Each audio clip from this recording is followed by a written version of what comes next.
You're welcome to the spot, you know the truth is here. BronxTails on a beat, we see it clear. All the cases, all the shadows, we break it down. Pull up a seat, join the fam in this town. Every story matters, every voice you bring. We don't just talk the talk, we let the facts sing. Logan and Bronx, yeah, they lead the way. Shining light in the dark every single day. Yeah. Curiosity welcome, questions never wrong. Here you belong, it's a family strong. From cold cases to the ones unsolved. Together we uncover, together we evolve. No gossip, no rumors, we keep it real. Every detail matters, every clue you feel. We vibe, we learn, we investigate. BronxTails, true crime, let's elevate. Stay with us every night and day. We uncover the truth in our own way. Come here, let your mind explore. BronxTails, true crime, always more in store. Yeah, welcome home. Yeah, you're never alone. Happy hump day. Hello, my loves. How are you today? You guys, last week went by so fast. And then I was thinking right before the stream right now, I was like, what day is it today? And I'm like, oh my God, it's Wednesday already. This is going by really, really fast. This is crazy. How is everybody? Hi. Welcome. It's good to see everybody. I hope everybody's having a wonderful hump day. So today I have a lot of little things to go over. So we're going to be jumping around a lot today. I do want to share something in the Guthrie case before we get started. It was just sent to me like 20 minutes ago, and I find it really interesting.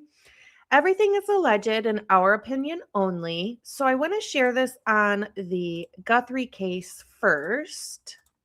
It's odd. You might have seen it already today. It's odd, but it's new.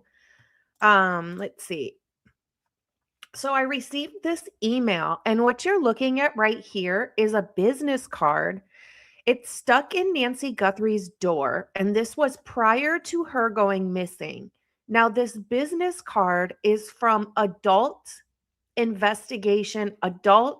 Protective Services, APS. It's like a DCF or DCFS or whatever it is, CPS, whatever it is in your city. But it's for adults. So it's Adult Protective Services. It's anybody who might be accused of, elderly abuse, taking care of somebody older and not treating them right, or maybe an adult with dementia that should have care and they don't. Somebody who, is older, can't take care of themselves, but they're left alone and they need care. Anything like that is what Adult Protective Services would get involved for. I find it so very strange that this card was in Nancy Guthrie's door prior to her going missing. Either somebody thought she needed care, or maybe somebody thought she had information on somebody else that needed care or was being abused or something along those lines. It's really strange. Annie says, I think mom was almost going to a home, but they found a way to save money. Let's talk to the friends that she played games with the Sunday before. Yeah, I think it would be good to, start getting some interviews on her friends rather than just her family. This is really, really odd. I'm very curious, where did this picture come from? Who was at her front door and took this picture? Was this a picture taken by APS themselves, showing, see, I left my card, just as documentation, and it got leaked out? How did we get a hold of this picture? Because it's prior to her going missing. Very, very odd. This is extremely strange. I didn't read the whole email and what the information entails. I just saw the picture, and I find this very strange. This came from Brian Rambles, one of our subscribers. He sent this to me just so I was aware, and I'm thankful that he did, because I wouldn't have known before this stream to share it with you guys. The number looks like it's blurred out, but I'm sure we can just Google It's from Tucson. So it's from her town. It's not like it's somebody in a different town that she might have information on. I'm so curious. Yeah, if anybody wants to Google Tucson, Arizona Adult Protective Services and ask, look up the number, call and ask for Deborah and maybe just ask when she left that card and see if it's legit. That would be cool. I could even do it tomorrow. But man, this is really strange. Yeah, really, really strange. Teresa says it wasn't there before she went missing. Interesting.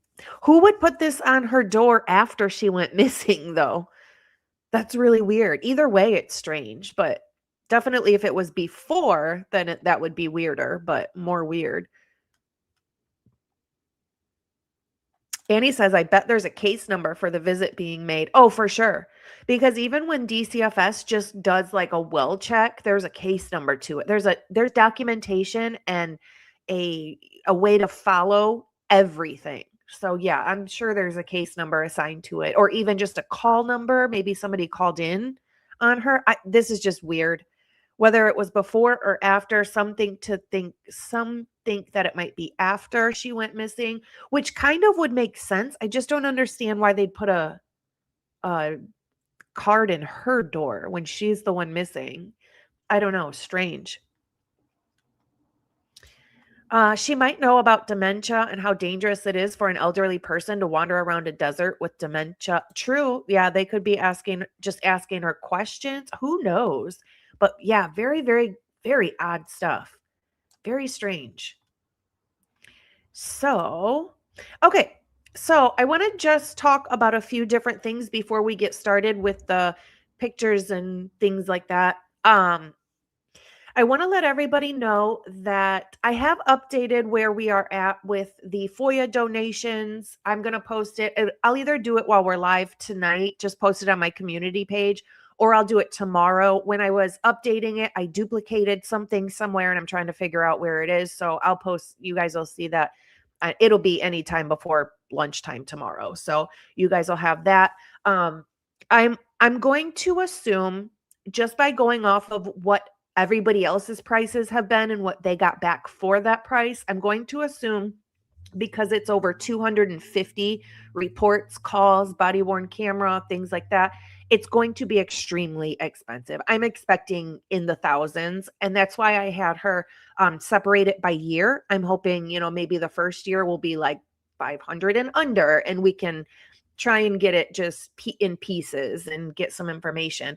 And that's just for the information involving knives and large knives. Now, I have submitted within the past week or so the same thing, asking on stalkers. So anybody that called in reporting they are being stalked, and any word that surrounds stalking, following somebody feeling like they're being followed, somebody thinks somebody's being followed, knocking on windows, just anything regarding unwanted behavior repetitively. I asked for that. I asked for that for 1 year, from May 2022 to May 2023. And I also FOIA'd Eric Gower's Ring camera from his house. Now, I doubt we'll get that, but I did FOIA that because I'm very curious on his, when he left and when he came back to his house that night, things like that. Because we're gonna talk about the Braden Jensen new interview. I'm not going to play it because the audio is horrible. I'm just going to talk about the main points of that interview. I'm not surprised he was interviewed, but we'll talk about it. So I just want to let you know that's where we are with the FOIAs. I'm still waiting on MPD to finish letting me know what a price is, even just split up into years for the knife stuff. So we should have a lot of stuff coming back. It's just taking some time to get a price because what I asked for is pretty large. So just waiting on a price. You guys will know as soon as I have it. I'll post it as soon as I have it. And we'll just go from there. Whatever I can get immediately, I will get it. And then we'll just keep going. So thank you, everybody, for being here. Absolutely. Thank you, Mandy. So if you guys remember, what was it? A couple weeks ago, we got Dylan's phone information back, and we had the contact name that she saved at 351. People went back and forth whether it was Brittany Fernandez, Brittany Fernande, Brittany whatever. And I don't think we've ever kind of land on who exactly it is. We know it's not Carmen Fernandez's sister. Carmen Fernandez was the girl who got in the hit and run accident. She was the person who did the hit and run accident. Somebody said it was her sister. That's not true. And I remember showing you guys one person on Facebook that I thought it could be. She's a little bit older than the girls in this case, but I thought maybe it was her because maybe she delivered food or did Uber or, something like that. And maybe that's why Dylan was saving that number. It didn't necessarily have to be something nefarious. It's just strange. And nobody really found out who it was. But I am going to show you. I sent a message to the girl that I thought it was. And I showed you who I thought it was. Her name is Brittany Fernandez. She's from that area. Let me remove the chat. She's from that area. She follows the Gonsalves page. I sent her a message back then, the first day it came out. And I said, "Hi, not trying to bother you. Can you confirm or deny if you knew Dylan Mortensen? Thank you." She actually responded to me and said, "No, I don't." And I just said, "Thank you for responding. Have a wonderful rest of your week." But at least I got a response. I thought that was kind of cool that she actually let us know. Usually people don't say anything back. So she did say, "No, I don't know her." So my thoughts are, obviously, could be a different person or could be a fake name. Dylan saved somebody under a fake name. I know sometimes females with boyfriends will save other males' phone numbers under fake female names in case their boyfriend goes through their phone. So glad I don't have those issues. But just wanted to let you guys know that she did respond and said, "No, I don't." Pokey says, "Do we trust her?" And it's funny that you say that because I was like, wouldn't most people say, "No, I don't," because they don't want to be involved in any of this? So it's possible she said no, just so I would leave her alone or other people would leave her alone or whatever. Oh, we've got Ice Empress as a new YouTube member. Thank you for joining the family. We appreciate you. And we're so glad that you're here. And your picture looks really cool. It looks really peaceful and serene. And I bet that when you were there, I bet it smelled amazing. Thank you for being a member, my dear. So I just wanted to let you guys know she did respond. She did say no. So kind of a dead end, but at least she responded. So who knows? Who knows? All right. Let me see what else I have. All right. A question I want to ask you guys. Did we ever find out where Zana's keys were? I remember a while ago, I thought somebody had said they found Zana's keys in her car. I don't know if that's true or not. And I didn't have time before the live today. Hey, AR, good to see you. I didn't have time before the live today to dig through those pictures to see if we could see her keys in the car or not. If they were, hey, Mark and Betty, if they were in the car, it brings me to a question, although I'm not sure if they were in her car or not. I just don't remember seeing them anywhere else. If Zana's keys were in her car, could that mean that one of the perpetrators took her keys and went to her car and was going through her car to see what was in there? Maybe she had something or somebody thought she had something worth value or D-rugs. Just wondering if anybody knows where Zana's keys were found. Because I don't remember seeing them in any of the pictures other than in her car. Not sure if they were found there or not. So just a question if anybody knows. Annie says, "I think there was a pattern of them locking purses in their car. What a strange thing to do." my car is the last place I'd lock my purse anywhere in my car. Like, no way. Hey, Sylvia, good to see you. Thank you. Thank you for being here. So, okay. Pav has a video that's really short. It's 3 minutes. I'm going to play it just because I want to show you something in it. This is the one titled Attention Mark B. It's about the car. And I want to make sure everybody does see this. So I'm going to play it. Okay, this one. Oh, hold on one second. Let me re-add it because I want to make sure the audio is correct on it. Oh, yep, we're good. Okay, hopefully the audio is correct.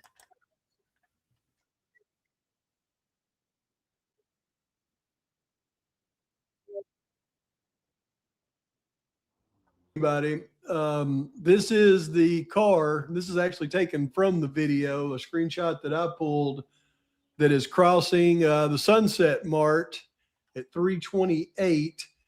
And we always had this little area right here that sure looked like a license plate wrapped around the bumper. This is the image that the FBI put in their report where they obviously tried to enhance it.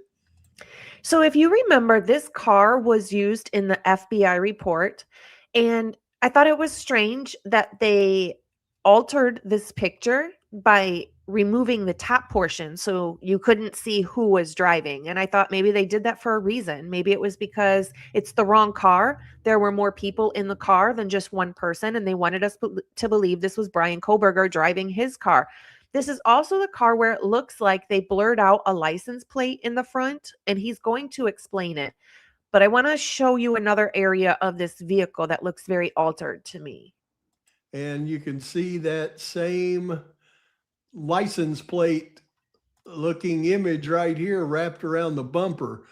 But I remember when you did this and you put all the filters, the way that this little area right here looked, it had like a little dip down, and it was just kind of strange. And when I look at this vehicle that we capture at leaving out of WSU at 252, it's got the fog lamps that they tried to claim this was Kohberger's.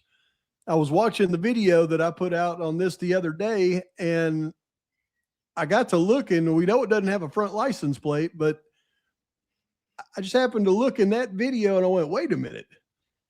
It seems to have that same look on this bottom part of this reflector. See how it's shiny right here, but it's kind of dull everywhere else, and it kind of comes down and it does that thing.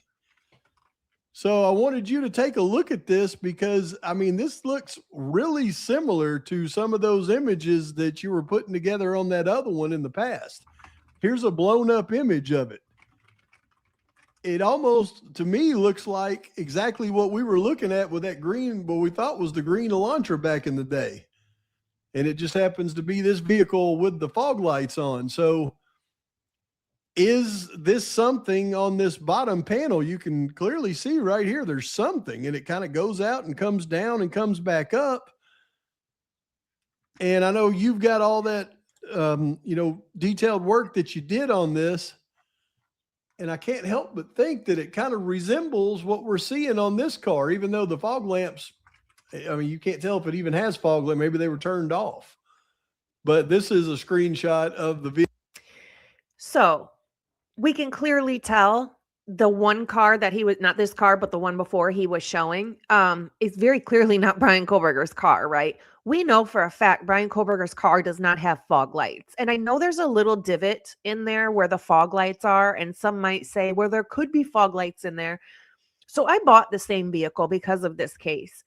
I wanted to see things very close up and personal and get a better idea of all of the tiny details of this vehicle.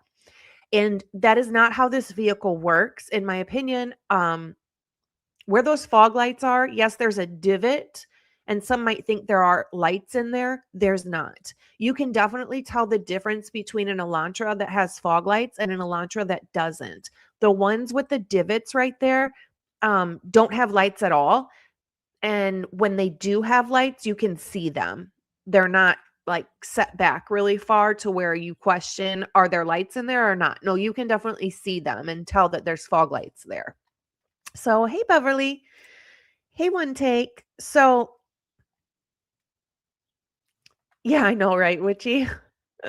Well, I was like, listen, I could really use a really cheap little car to just, let it be messy and take Bronx to the PARK and, take him places and stuff like that. So really it was something I kind of wanted to do anyways, but I thought what a perfect thing to do is to get that exact same car. Plus I found one really close that was really cheap with actually really low miles. So that's why I ended up doing it. It's an ugly car on the outside. Like I hate the color and everything, but that wasn't the point. So I didn't care. I just wanted to get it because of this case really. So yeah, and it's been really reliable actually. I'm shocked. I was like, I always said before, I'd never buy a Hyundai or a Kia, and I've completely changed my mind on both of them now.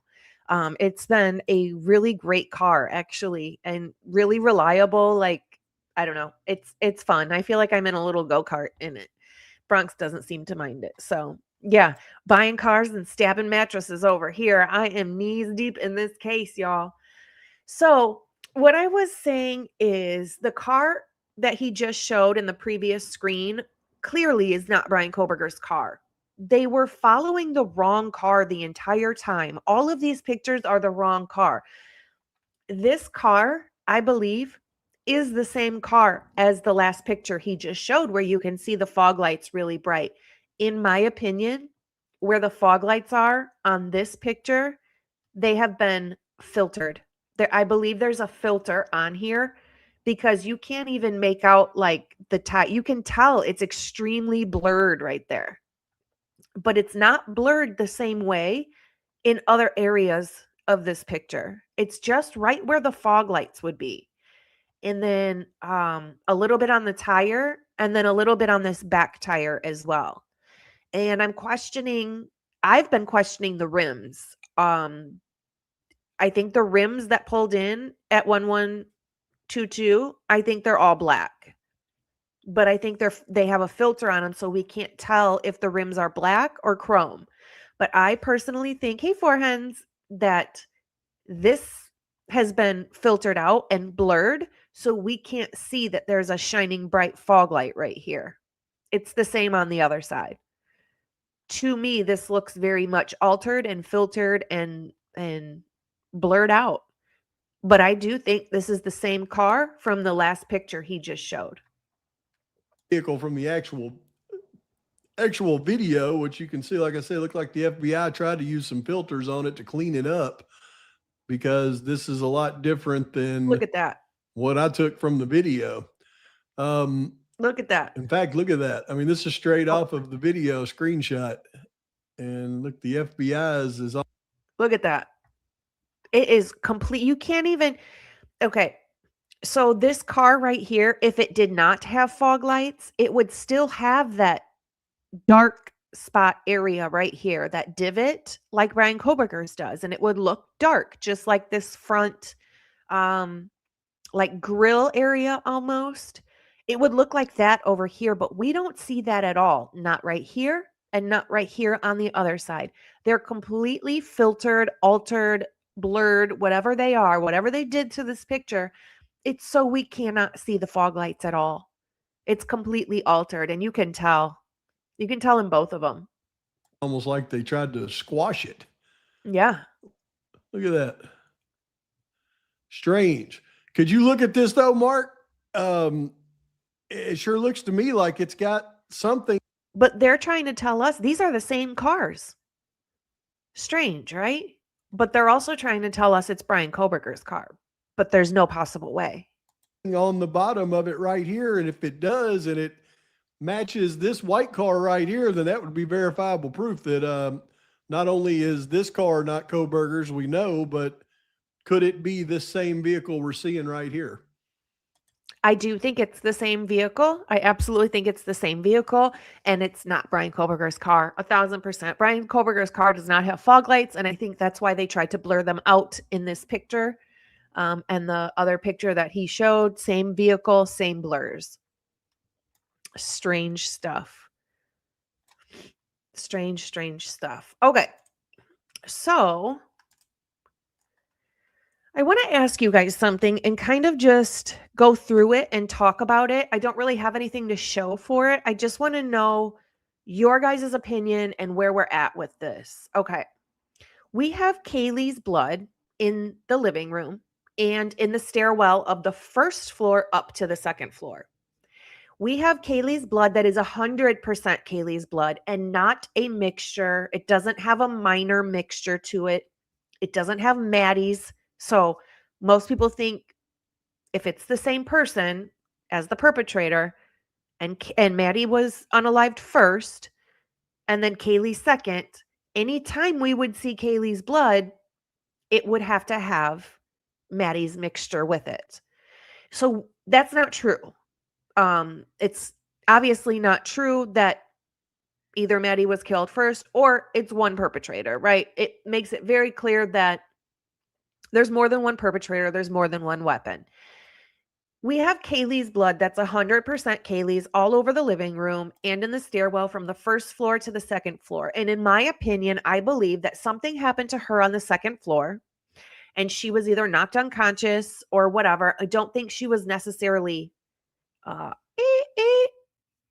sorry, I don't want to say it, on the second floor, but I think that's when she was hit in the face with a blunt force object to subdue her and knock her out. My question is, we obviously know Kaylee was carried up to the third floor and staged in Maddie's bed. I'm trying to figure out a reason why would perpetrators stage Kaylee in Maddie's bed rather than just putting her in her own room? Do you guys have any thoughts on why they would completely pass by Kaylee's room and put her in Maddie's room?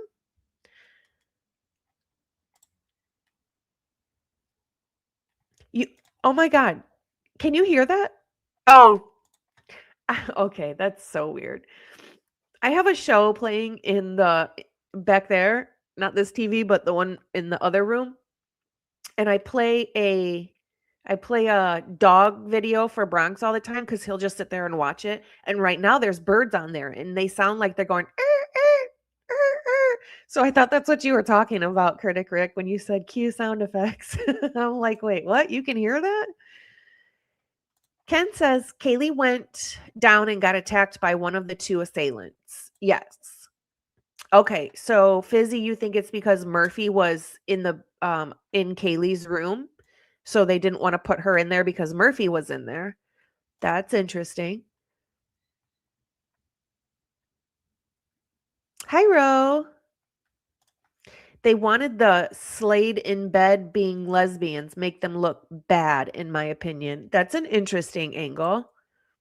Tattoo says, I believe putting her in Maddie's room on top of her was a message.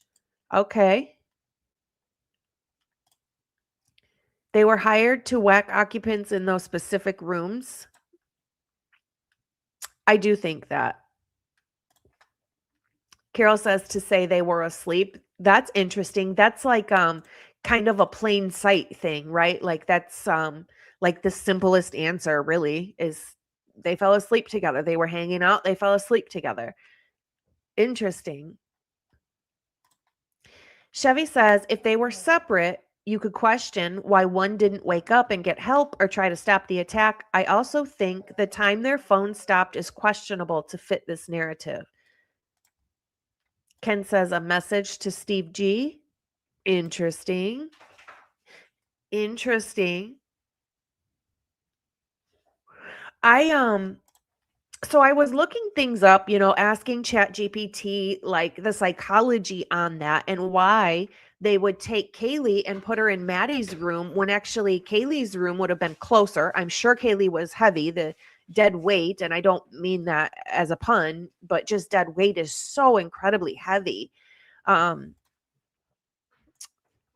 Park says because Murphy was in Kaylee's room with the door closed. Okay. Jip says it will be because Murphy's in that room. Okay. So I was looking on the psychology and trying to think of reasons that would be other than Murphy being in the room or saying they fell asleep together. They were just hanging out and then fell asleep together. We know that it was absolutely staged, and that's because where Kaylee was laying, there was blood pools under her, but she didn't have wounds in those areas on her body. So that's how we know that she was absolutely staged and placed on top. She was placed on top of the comforter as well. She was not under the comforter. So we know she was staged. And I was trying to figure out like what would be the psychology behind that? Is there something that I'm not thinking of? And really what it came down to was just them saying that it is just the psychology of it. They had a goal, which was in Maddie's room. Maddie may have been the target due to parents and whatever else.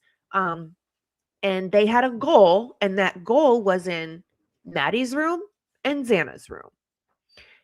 So it's almost like having a one-track mind. Like, I'm going to put her in this room because that's where I needed to be. That's where the crime took place. That's like in their head. They weren't thinking outside of that.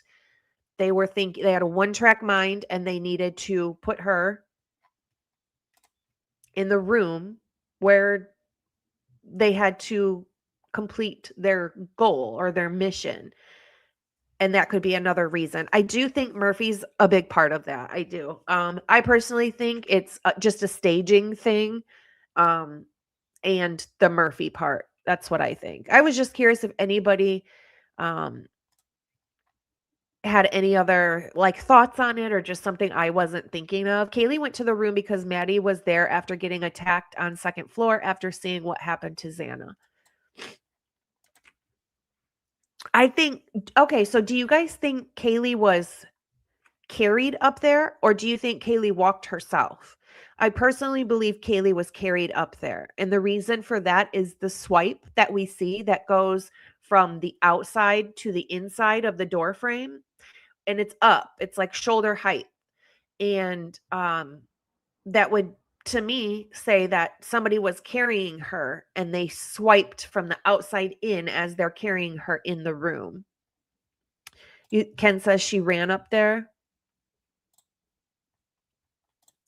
Those wounds that have come out, it's impossible in 8 minutes. Yeah.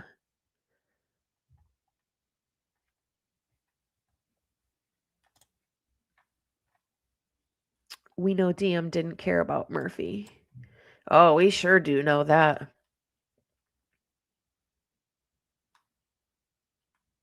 Oh, interesting. Tattoo says there was blood up the walls. I'm wondering if she was hit in the face post-mortem. I do think so, actually. I do. And I personally think, Annie says that is a heavy load. KG and dead weight, tough. It is. It is. And that's what, so I do think she was carried up there. I just, in my mind, I still have that little hiccup because I know how heavy that would be. And carrying upstairs, I don't know. I don't know how hard it would be if somebody is tall, athletic, maybe trained in combat. You know where I'm going? If they have those attributes about their physical strength, maybe they could, just throw somebody over their shoulder. I know I couldn't, but that would be really heavy. I do think that would be heavy. And that's the only thing that makes me question it. But something tells me that I think she was carried, if possible. All righty. Oh, another part I was thinking was that it's to also change the narrative. It was, they wanted her in there so people didn't know that she was downstairs and attacked downstairs. And they want everybody to think that they were just asleep. So yeah. Scene consolidation was another thing I thought of to make sure, I guess, the blood and stuff like that was kind of consolidated to those two areas, Xana's room and Maddie's room. that could be just to contain the mess, I guess. Okay. So we did Pav's video. We did that. I want to make sure everybody knows that there is a new lawsuit. The lawsuit, the person who filed it is a YouTube channel called EWU. It's EWU, and it is called Explore With Us. And if you know that channel, you know that they do like body cams and different crimes and things like that. It's a really well-known channel. If you haven't seen it, check it out. They actually have really good stuff. I watch it at night a lot when I'm going to sleep because I'm psycho like that. But so EWU, the YouTube channel, is suing Moscow, and they're suing Moscow over the FOIA stuff. They're basically saying, look, we ask for this information. Either you charge a ridiculous price or you don't give us what we're asking for. You give us excuses why we can't have it. But under all of this law, this law, this law, this law, you need to give it to us. Not only do you need to give it to us, but you need to give it to us in a timely fashion. And if you're not, you need to give us a better explanation of why. And the things that you're redacting should not be redacted. It's not redacted in any other case. So why this one? And that's basically what this lawsuit is saying. And it has been filed. It's been filed and paid for by EWU. They are probably bajillionaires because of their YouTube channel. But the people listed that are on the plaintiff's side are the Laramies, Maddie's parents or Maddie's mom, and the Chapins, including Maisie. So I'm glad they're doing that, and I hope it opens their eyes, and I hope Moscow loses the lawsuit, and I hope they have to start giving us the stuff we're asking for. So I'm really glad they did that. Yeah, exactly. Dame says exactly. Why not other cases redacted? This is the only case we've seen these redactions in. It's ridiculous. And I've said before, you can go on Google and type in other cases, and you can just click on images straight on Google and find their deceased bloody bodies not redacted, just flat out on Google. So why can't, I'm not asking for that, but if somebody wants it, they should be able to have it, as every other case has put them out there. Why this one? Why is everything so redacted in this? The things they claim no, you can't have that for privacy reasons is bullcrap. Yes, we can have that. It's part of a case. The case is closed. It doesn't hurt anybody for us to have that information. There's a reason they don't want all this information out. They know what that reason is, and we know what that reason is. It's just, it's, hey, Karmic, good to see you. Yeah, we all know what that reason is, and it's bullcrap. Completely bullcrap. So, speaking of redactions and autopsies and things like that, I want to specifically talk about Ethan's feet and see where you guys sit with Ethan's feet. Okay. We were told that Ethan's feet were hanging off the bed, which I don't believe is true, because in the pictures we have of Ethan in the bed, it's redacted, but not the bottom of the bed, not the side of the bed, because his feet are not hanging off the bed. Also, he only had socks on, and there was not one drop of blood on his socks.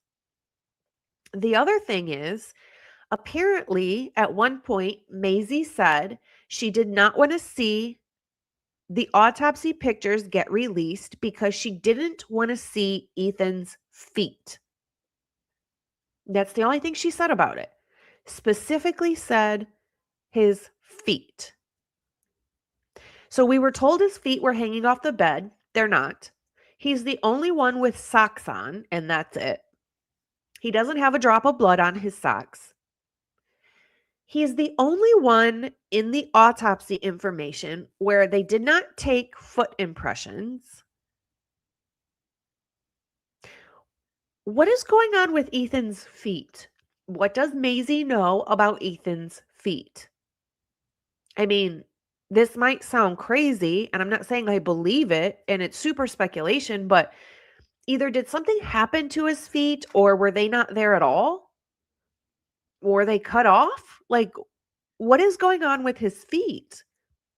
Everybody else had, bags, and they have foot impressions post-mortem. Yeah, I'm like, were they not there? I'm so confused.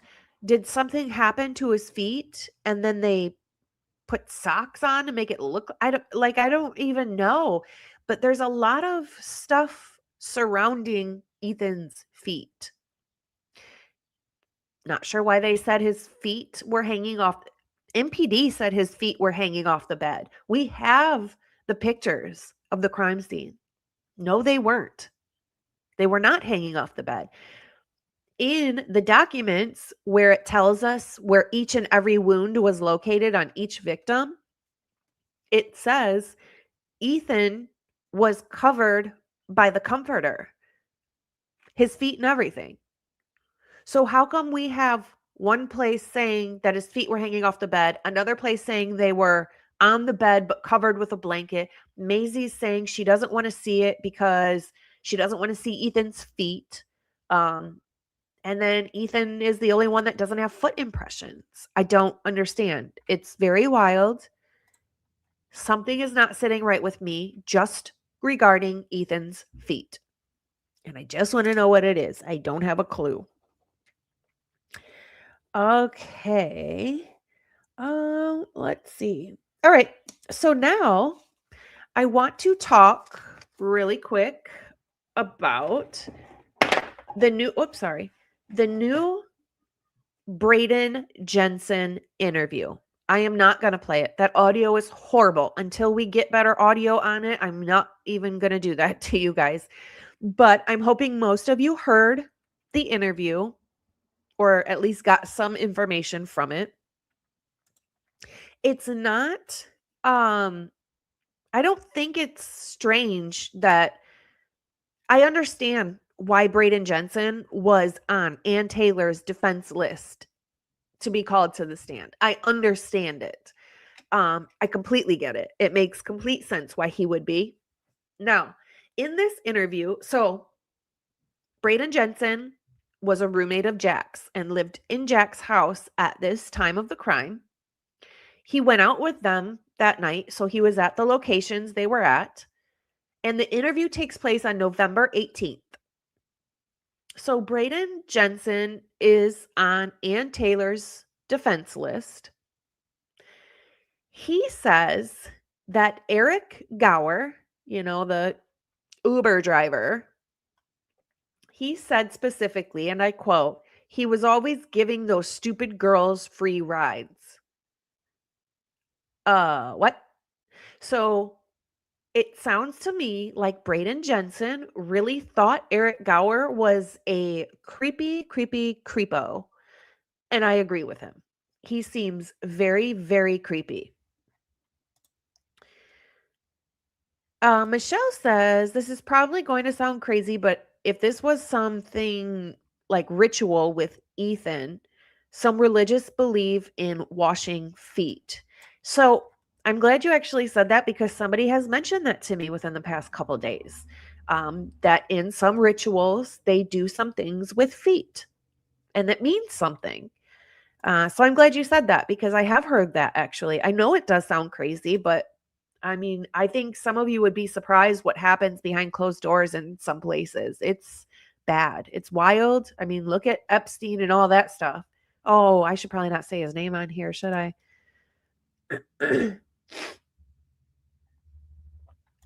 Steven says, I heard Brian Koberger was killed in prison. Has anyone else heard this? No, but I've heard that Steve G says when he finally goes to general population that he's going to be killed. And I don't think he's going to be killed. I hope not. I hope he's not.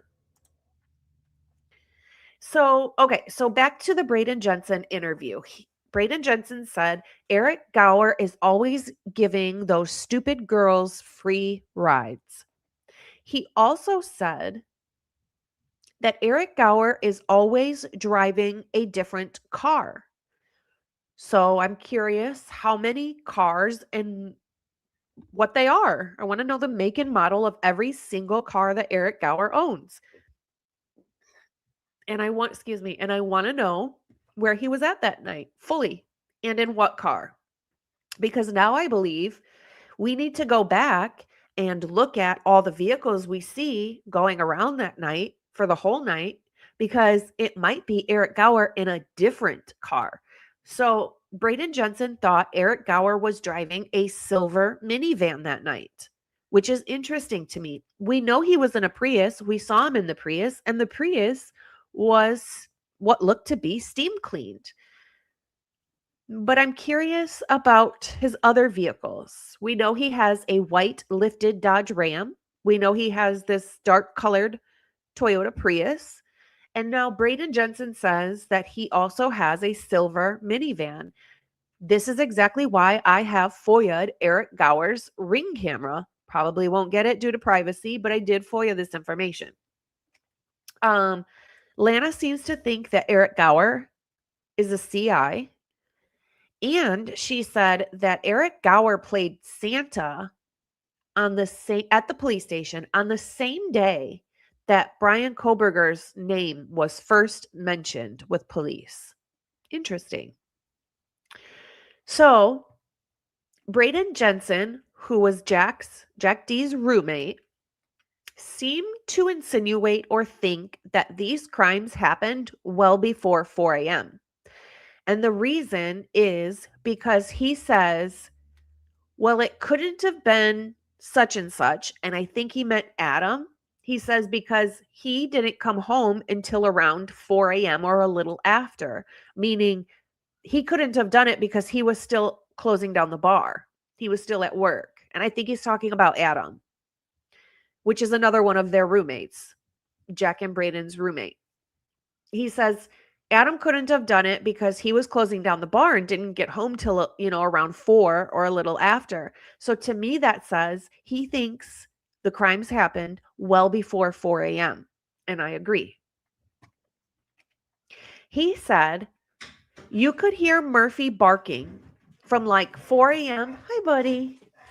From like 4 a.m. to 4:45. He said Murphy was barking and he was absolutely outside barking. And he says he doesn't understand how the roommates didn't wake up. He said he thinks it's really fishy that Dylan and Bethany didn't hear Murphy barking because it woke up the entire neighborhood. He said it was so loud that it woke everybody in their house up, which is at Jack's house. So the fact that Dylan and Bethany are saying, oh, we didn't hear anything, we don't know, bullcrap. If people on the next street over are waking up because Murphy's barking so loud for so long, stop it. Stop it. They knew. They heard. Braden Jensen also says he was really upset. Hey, Cam, good to see you. That he was really upset that Moscow Police Department went out and said that there was no active threat to the community. He said he was really upset about that because they had not caught anybody and they didn't have any leads and nobody knew what was going on. But yet Moscow Police Department is coming out and saying it's a targeted attack. You guys are safe. Everybody else is safe. It's okay. There's no active threat. And he was really, really pissed off about it. And he had every right to be. So when he also said that he finds it very, very weird that Dylan and Bethany were left alive. He said they weren't hurt at all, and he doesn't understand why they weren't hurt at all.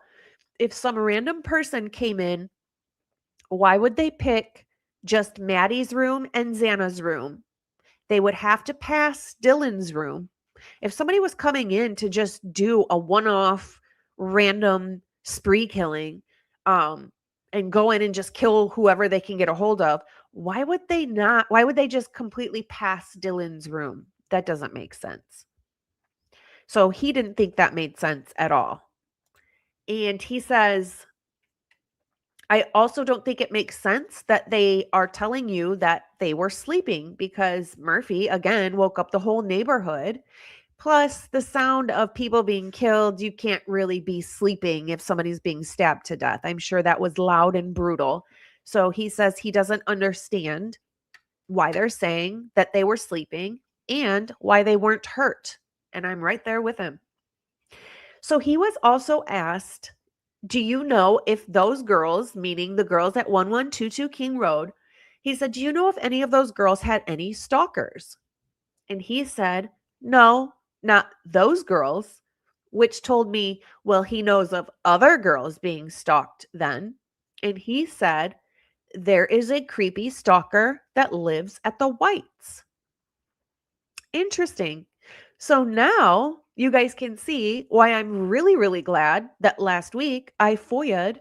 I want any call, anybody worn camera, any report that has anything to do with somebody being stalked from May 2022 to May 2023. I want to know before the crime. I want to know after the crime.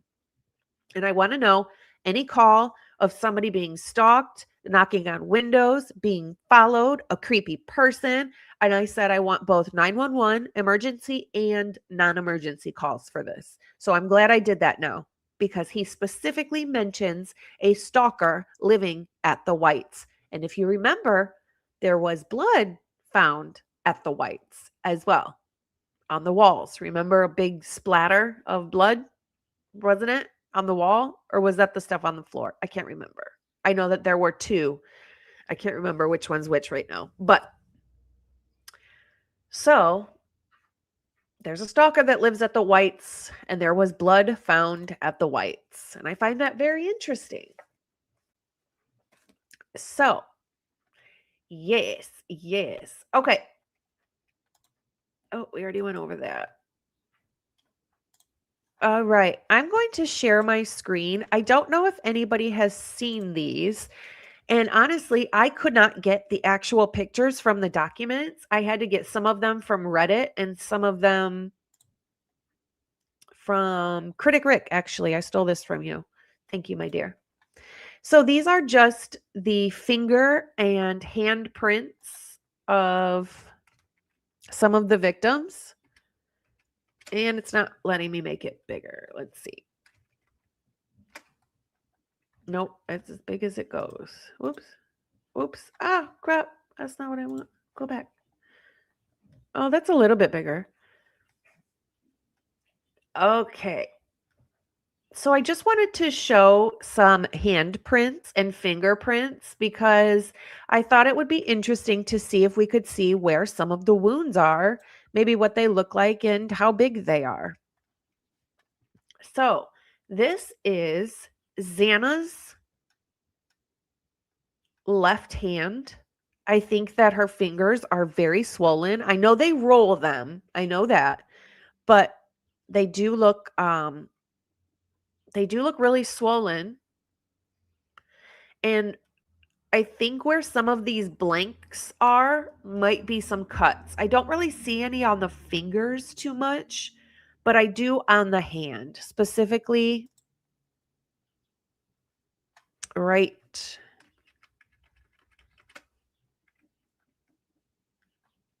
here.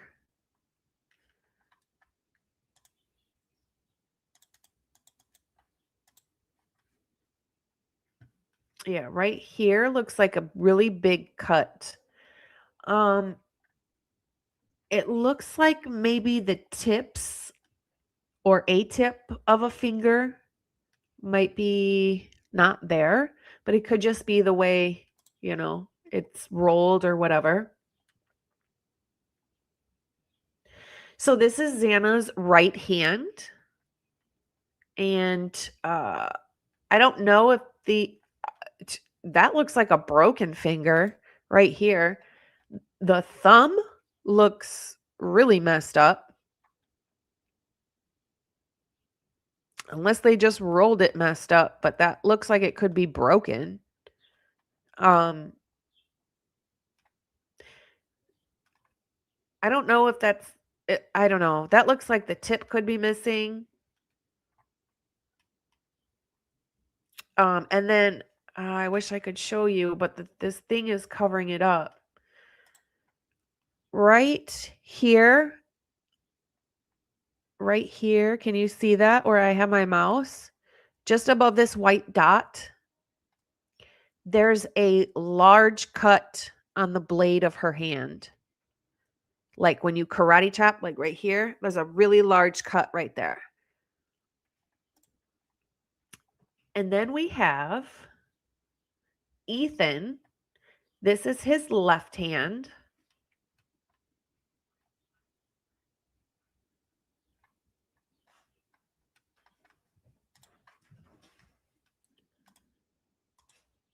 And that's all I see. For some reason, I can't get the print pictures. Oh, there, yeah, there's a big cut. I think that's it.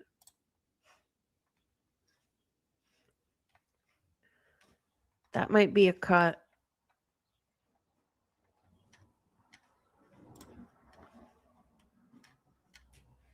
Yeah, I can't get the pictures of the prints for some reason. They're all redacted. And then, oh, here it is. That's right. And then I just took this one real quick from Critic Rick's post. This is, oh, sorry. This is Kaylee. This is her left hand. The fingers just look so swollen. It's so sad.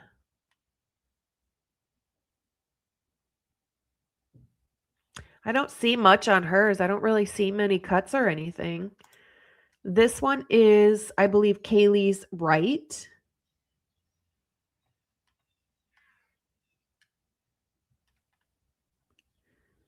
I don't see much there either. And this is Kaylee's right foot.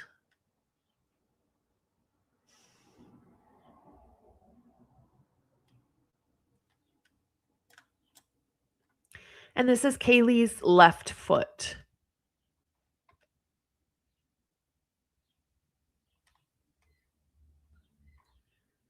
So I just wanted to show you guys that. So, I did not get to one thing that I wanted to do, so we're going to start with that on Friday. And that is, in case anybody doesn't have access to the documents or whatever, I'm going to read to you and show you on the body where each and every wound was found and what it looked like, what it entailed, where it was, how, things like that. I'm going to explain every single wound on each victim. Each one, we're going to talk about it. So that's what we're going to do on Friday. But I want to share with you Miss Dame Shutterbug's fur babies. So first I want to say this is Lucky and Jocko. This is Dame Shutterbug's babies. It's Bronx's buddies of the day. I want to apologize because I feel like these pictures didn't turn out as good as some of the other ones. I usually just explain to ChatGPT what I want the picture to look like. And for some reason, they did not do anything I asked for. And every time I tried to change it, it just kept making them worse and worse and worse. So this is Dame's fur babies, Lucky and Jocko for Bronx's buddies of the day. So sweet.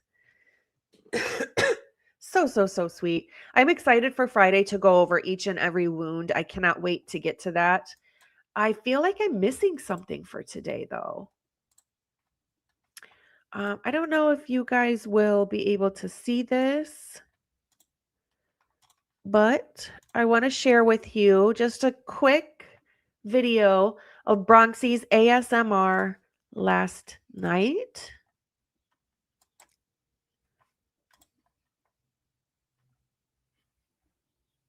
Oh, that's weird. Why is it doing that?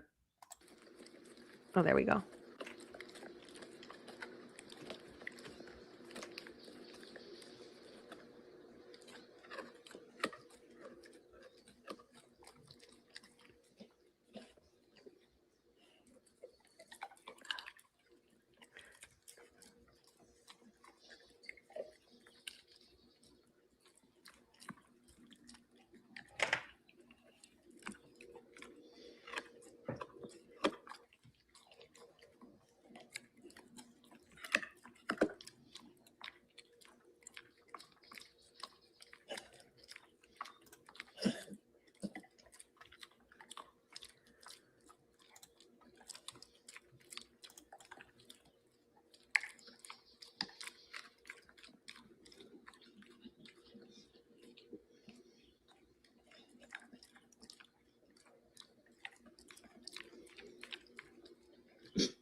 He's so handsome, boy. What does a handsome boy? What does a handsome boy? Yes. Oh, handsome, Bobby. Who's such a handsome boy? I see your tail wiggling. I see your tail wiggling. What does a handsome boy? Mommy love you. He's a good boy. That's all. I just wanted to share his when he chews his bone and licks his lips. I love it on all dog videos. Like you can hear it, and I don't know. It's like ASMR to me.